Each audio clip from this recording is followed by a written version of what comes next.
મને લાગે છે કે આપણે ફરિયાદ પાછી લઈ લેવી જોઈએ. જેણે પણ આ કર્યું છે એની ધમકીઓથી ડરવાની કોઈ જરૂર નથી. જે કરવું હોય એ કરી લે.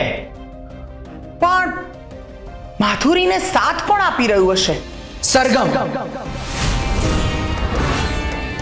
ના શું ના, પણ વાત તો સાંભળ ગાયત્રી. બસ, અરે, બહુ થયું માસી, કીધું. માસી, શું થયું? ક્યાં જઈ રહ્યા? મારે જવું છે. અરે વાત તો શું સાંભળું? આજે તો છે ને હું એને છોડીશ નહીં. ગાયત્રી, પહેલા તું પોલીસને તપાસ તો કરી લેવા દે. અરે મને તો અંદાજો પણ નથી આવતો કે માધુરીના મનમાં આટલું બધું ઝેર ભરેલું હશે.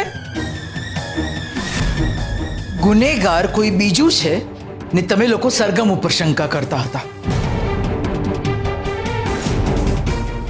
બા, એક વાત સમજી લો, સરગમ પણ કઈ દૂધની ધોયેલી નથી. એ પણ રમત રમતી જ હશે. સરગમે આપણને શું કહ્યું કે એ આરવના ઘરે રહીને આરવ સાથે મળીને રાકેશને શોધી રહી છે, પણ આરવને તો આ વાતની ખબર જ નથી. મને તો એ નથી સમજાતું કે સાચી હોય તો એને ખોટું બોલવાની શું જરૂર છે. એટલે માનો કે ન માનો એ વાત તો નક્કી જ છે કે સરગમ માધુરી સાથે મળેલી છે. હા મોટી બા, ચિરાગની વાત સાચી છે. સરગમે જ મીરાને ગાયબ કરી છે. ક્યાં તો પછી સરગમ માધુરી સાથે મળેલી છે. પણ સરગમ માધુરીને શું કામ સાથ આપે? એને ને માધુરીને તો જરાય નથી બનતું.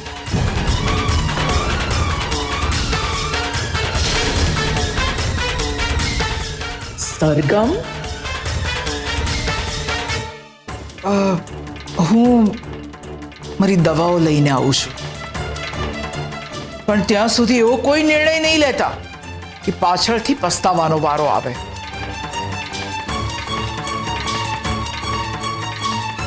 આવું છું.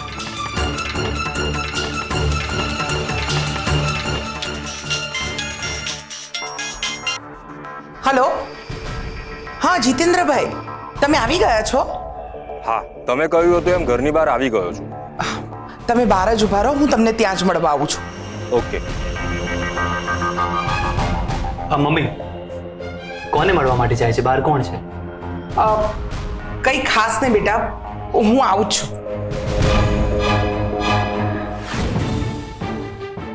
ચિરાગ, માસી, મને ડર લાગે છે કે મમ્મી કે ઊંધું જતું ન કરી બેસે, એટલે હું બહાર જોવા જઉં છું કે એ કોને મળવા માટે જાય છે.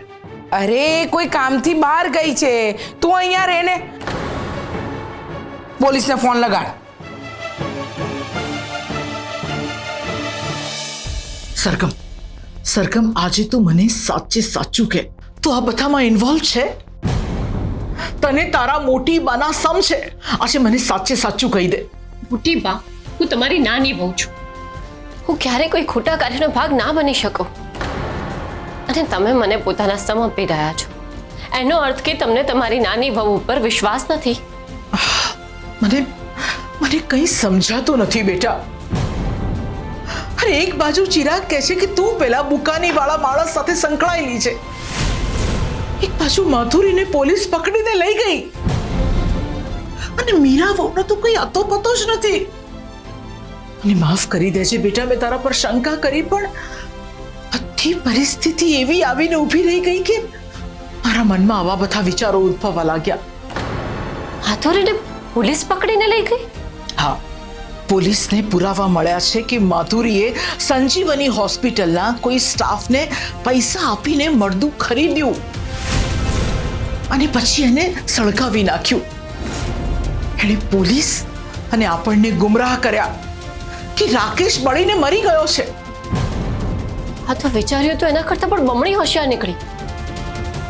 આ બધું જેણે કર્યું છે ને એ બધો આરોપ મારા ઉપર નાખી રહી છે. ઘરના બધાને અત્યારે મારી ઉપર શંકા છે, પણ હું સાવ નિર્દોષ છું. અને અત્યારે તમારા સાથની જરૂર છે, કારણ કે અત્યાર સુધી મને એવું લાગી રહ્યું હતું કે એક વ્યક્તિ છે જે મારી સાથે છે, પણ હવે તો એવું લાગી રહ્યું છે કે એ વ્યક્તિ પણ કોઈ રમત રમી રહ્યું છે. તું કોની વાત કરી રહી છે? હું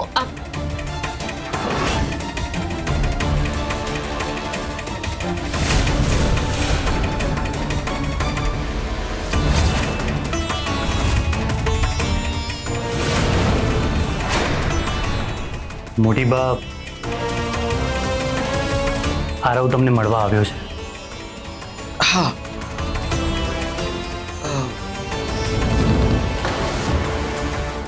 હું આવું છું.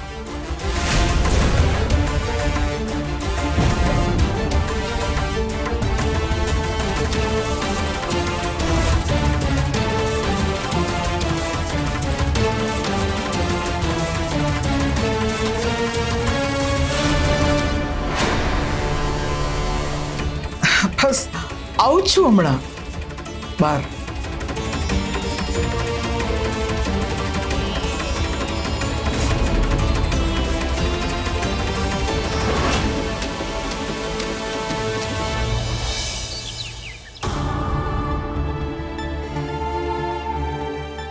આરવ શા માટે આવ્યા હશે?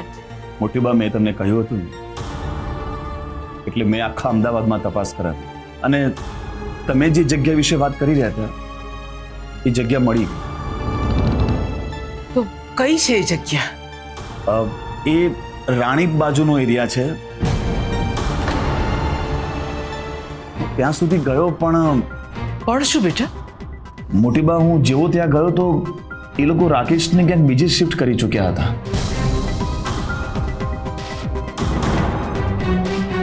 પણ તને કેવી રીતે ખાતરી થઈ કે એ જ જગ્યા છે? હું તમને બતાવું કે મને શા માટે ખાતરી થઈ.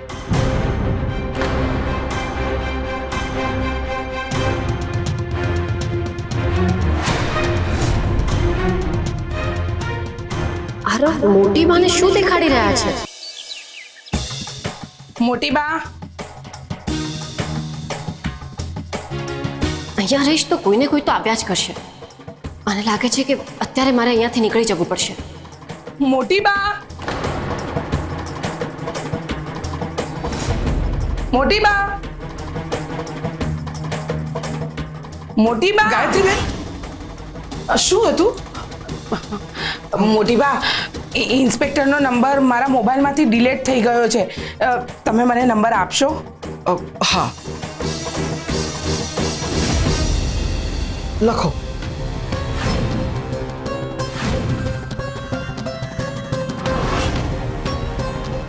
તમે એમને ફોન કરો તો પૂછી લેજો કે માધુરી સાથે આમાં બીજું કોઈ મળેલું છે કે નહીં.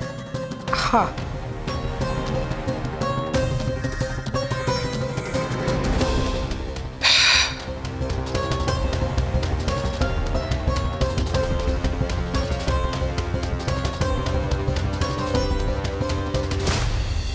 સરગમ, સરગમ બહાર આવી છે. ગાયત્રીબેન ગયા.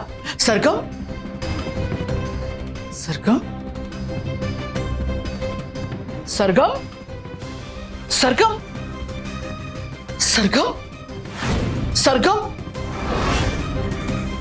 હે ભગવાન, આ છોકરીને મેં કહ્યું તું કે તું અહીંયા જ ઊભી રહેજે, તો પણ ખબર નહીં ક્યાં ચાલી ગઈ. આ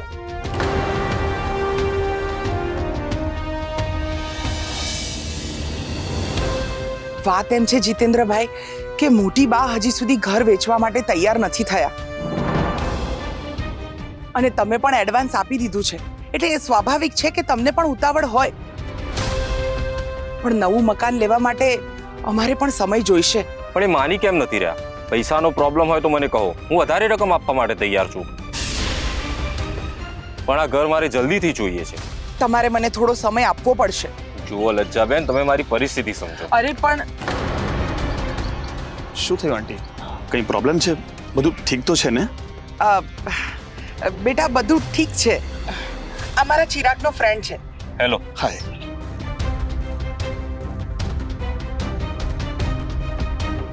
જુઓ લજ્જાબેન, હું તમને પૂરેપૂરી રકમ આપવા માટે તૈયાર છું, પણ તમે જલ્દી નિર્ણય લો અને મને જણાવો.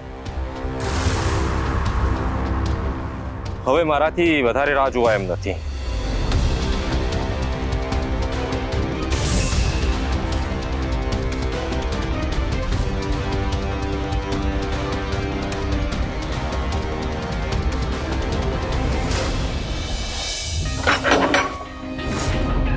સરગમ,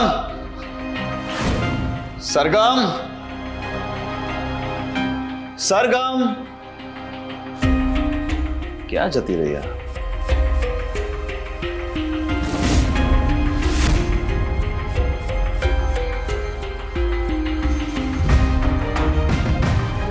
ફોન સ્વિચ ઓફ આવે છે.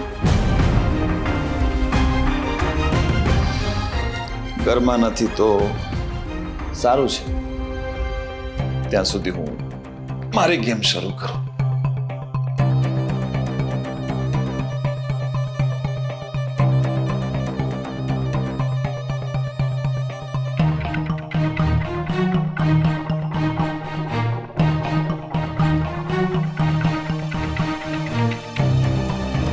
સાચું કહેજે મમ્મી, કોણ હતો એ માણસ? તું શું છુપાવી રહી છે? ઘરમાં આટલું બધું ટેન્શન ચાલી રહ્યું છે અને તું કોઈ નવું કરવાનું વિચારી રહી છે? તારે સત્ય જ સાંભળવું છે ને, તો સાંભળ. એ માણસ આપણું ઘર ખરીદવા માટે આવ્યો હતો.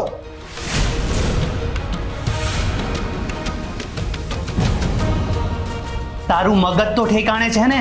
ઘરમાં ટેન્શન ચાલી રહ્યું છે ને તું ઘર વેચવાનું વિચારે છે? કારણ કે એ બુકાની વાળા માણસનો ફોન આવ્યો હતો અને એણે ધમકી આપી છે કે આપણે કુંદન નિવાસ વેચીને જો બીજે રહેવા નહીં જઈએ ને તો એ રાકેશને મારી નાખશે. પણ મોટી વાત છે કે કુંદન નિવાસ વેચવા તૈયાર જ નથી. તમે માનો કે ના માનો, ઘર વેચવાથી કંઈ જ નહીં થાય. મોટી વાત, તમને ખબર છે કે આ વાત તો ક્યારની ચાલી રહી છે. અરે પહેલા મને નહોતું સમજાયું, પણ હવે મને ખાતરી છે કે આ બધું જ માધુરી કરી રહી છે.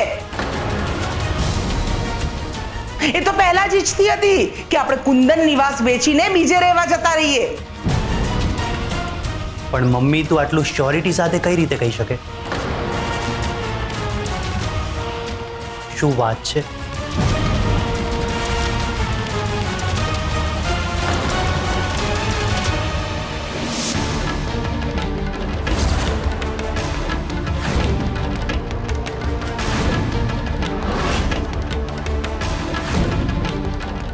જો તમને યોગ્ય લાગે તો. એ વખતે માધુરીએ મને કહ્યું હતું કે આપણે કુંદન નિવાસ વેચીને બીજે રહેવા જતા રહીએ, પણ મેં એ વખતે એની વાતને સિરિયસલી ના લીધી અને હું માની નહીં એટલે એની વાત મનાવવા માટે આડકતરી રીતે પ્રયત્નો કરી રહી છે. પણ માધુરી તો અત્યારે જેલમાં છે, એટલે હવે આ ઘર વેચવાની વાત જવા જ દો. પણ જો આપણે એવું નહીં કરીએ અને રાકેશને કંઈ થઈ ગયું તો?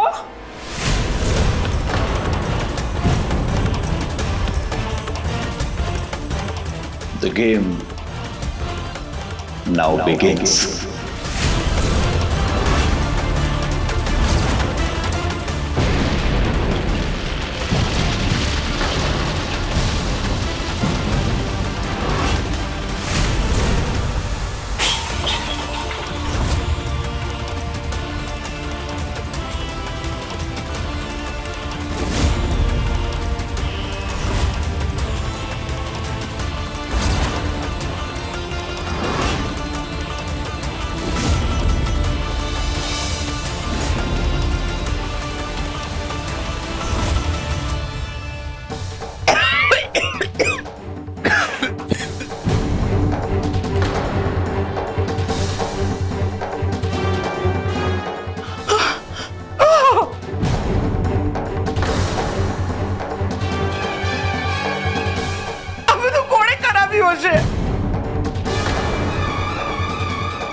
મને બહુ ડર લાગે છે.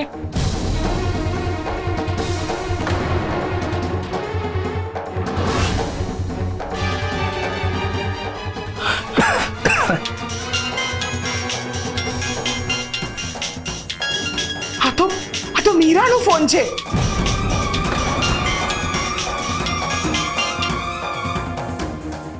હલો હલો મીરા, મીરા તું ક્યાં છે? મીરા, અમને બધાને તારી બહુ ચિંતા થાય છે. મીરા નથી બોલતી, પણ મીરાનો માધવ બોલી રહ્યો છે.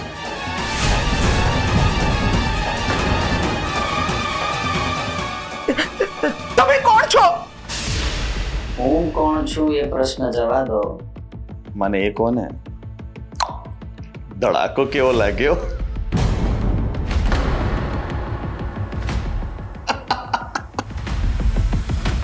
તું સાબિત શું કરવા માંગે છે અને શું જોઈએ છે તારે? મારી એક વાત સાંભળી લે, તું જે રમત રમી રહ્યો છે ને એ બંધ કર અને સામે આવ. હું એ જ સાબિત કરવા માંગુ છું કે આ ધડાકો તમે રાત્રે સૂતા હોત ને ત્યારે પણ થઈ શકતો હતો.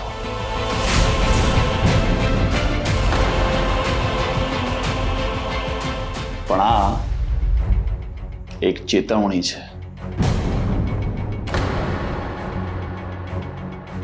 સૌથી પહેલા તમારે માધુરીને જેલમાંથી બહાર કાઢવાની છે, નહીતર મારી પહોંચ ક્યાં સુધી છે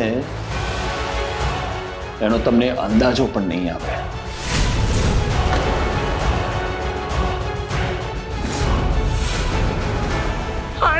આણે રાકેશને ગાયબ કર્યો છે. આ કંઈ પણ કરી શકે છે. બિલકુલ સાચું કહ્યું. જો તમારે રાકેશને જીવતો જોવો હોય તો માધુરીને જેલમાંથી બહાર કઢાવો. પોલીસ સ્ટેશનમાં જઈને ફરિયાદ પાછી ખેંચી લો કે રાકેશ ગાયબ થયો છે. અને જો આવું ના થયું તો આવતીકાલે રાત્રે એક બીજો ધડાકો થશે.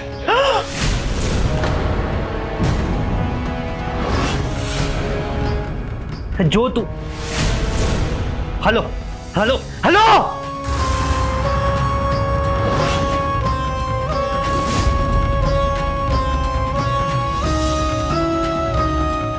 કોણ છે આ વ્યક્તિને? શું ઈચ્છે છે એ જ નથી સમજાતું.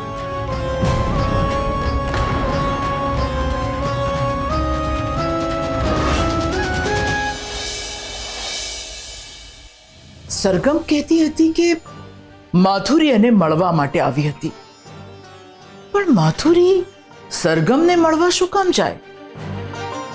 માત્ર એટલું કહેવા કે એ મુંબઈ ચાલી જાય? બીજી વાત, એ મને શું કામ સાથે લઈ જવાની વાત કરતી હતી? આરવ જે કહે છે અને સરગમ જે કહે છે, આ બંને વચ્ચે વાતનું કોઈ જોડાણ છે?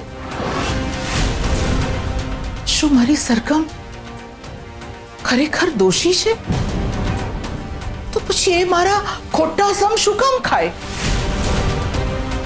ના ના ના ના ના ના, મારી સરગમ ઉપર મને પૂરેપૂરો ભરોસો છે. કોઈ એક વ્યક્તિ છે જે મારી સરગમને ફસાવવાનો પ્રયત્ન કરી રહ્યો છે, પણ એ કોણ છે એ જાણવા માટે મારે હવે મેદાનમાં ઉતરવું પડશે અને બધા સામે હું સરગમ ઉપર શંકા કરું છું એવું જ મારે રાખવું પડશે.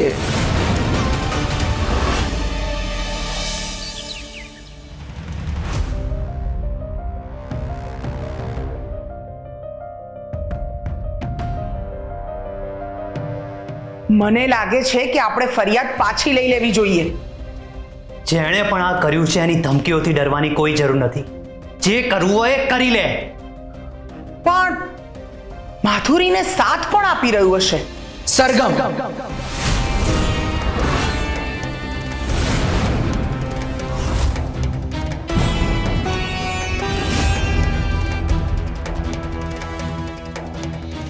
મોટી બા, અત્યાર સુધી તમે સરગમનો પક્ષ લેતા હતા અને હવે તમે સરગમનું જ નામ લઈ રહ્યા છો. માણસના વર્તન પરથી આપણા વર્તન નક્કી થતા હોય છે. એ સરગમ છે જ નહીં જેને હું ઓળખતી હતી. આ હવે મારા કહ્યામાં નથી, આ મારા હાથમાંથી જતી રહી છે. અને માધુરીને સપોર્ટ કરનાર બીજું કોઈ જ નહીં પણ સરગમ જ છે.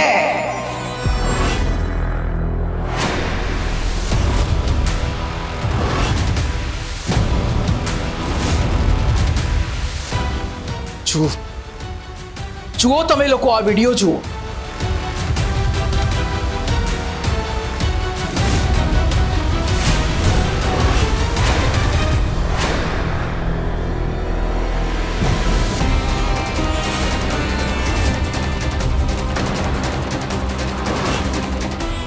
આ એ જ જગ્યા છે જ્યાં મારું અપહરણ થયું હતું. એટલે મેં આરવને કહ્યું હતું કે આ જગ્યા શોધી કાઢ. એ ત્યાં ગયો ત્યારે રાકેશને અહીંયાથી બીજે ક્યાંક લઈ જવાયો હતો. પણ માધુરી અને સરગમ બંને એ તો ત્યાં જ હાજર હતા.